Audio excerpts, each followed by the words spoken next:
Yon at welcome back again sa inyo mga kalapatids. So for today's kasikas mga kalapatids is meron nga lang ako i-update dito sa loob ng Flyers Loft natin mga kalapatids sa tatlong panlaban natin mga kalapatids ngayong third lap sa Sunday mga kalapatids, no? So ayungon mga kalapatids, malalayo na no ng konti yung release ng ibon natin. So sana makapag-clock pa rin tayo mga kalapatids. Shoutout nga pala kay Netoy Line ng Dumaguete City. Nagpapa-shoutout sila no sa lahat ng taga-team Dumaguete City. Shoutout sa inyong lahat no. Di ko na kayo iisa-isahin kasi di ko pa kayo kilala lahat no mga kalapatids. Minsan lang ako nakapagsino sa DRHPC ng Dumaguete at saka ng Negros Oriental Racing Homing Pigeon Club. Minsan lang ako nakapag sino ng mga convo ng mga chat no sa GC mga kalapatid. So shoutout na lang sa inyong lahat. Happy flying sa inyo. Grabe ang lakas talaga ng Dumaguete City mga kalapatid. Sila yung nangunguna no sa clocking mga kalapatid. So okay lang sa atin kapag hindi tayo yung nauna. Ang importante lang talaga sa atin makauwi yung ibon natin na safe. Tapos maka-experience tayo no, ng malalakas na kalaban mga kalapatids. So samahan nyo ako mga kalapatids. Papakita ko na sa inyo si White Gristle mga kalapatids. Let's go! Bye!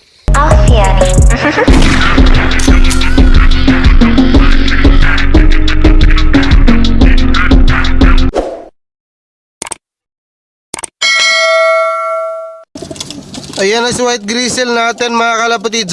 Ayan o. Yan, madumi lang yung kanyang balahibo dahil nga di natin napaliguan no kasi ngayong init, ngayon lang lumabas no.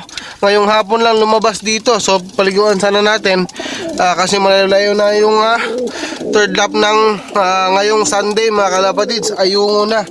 So nung second lap mabinay mga kalapatids, malapit-lapit lang. So ngayon mga kalapatids, malayo-layo na ng konti no.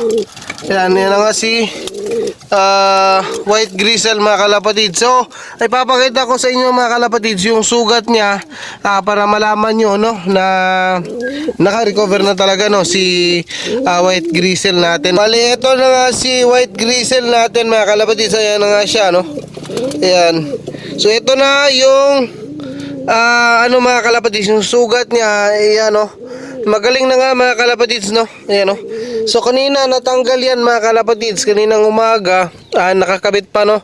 Yung bali yung niya, yung takip ng kanyang sugat nakakabit pa no. Nabigla ako mga kalapatids.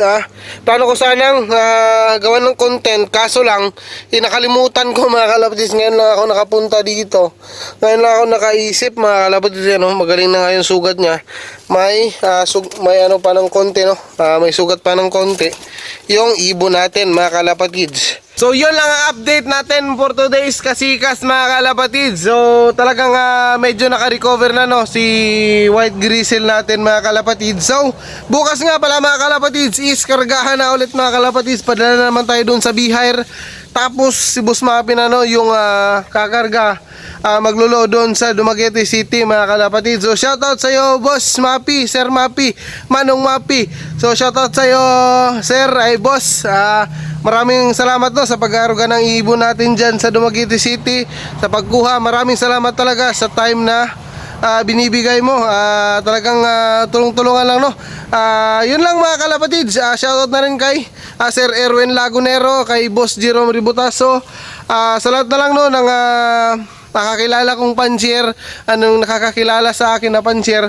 So shoutout sa inyong lahat at sana naman ay makapagpaklak tayo no sa Sunday. Sana ay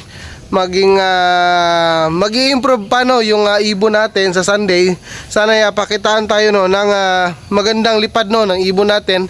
So yun lang mga kalapatids. Ingat kayong lahat. Bye.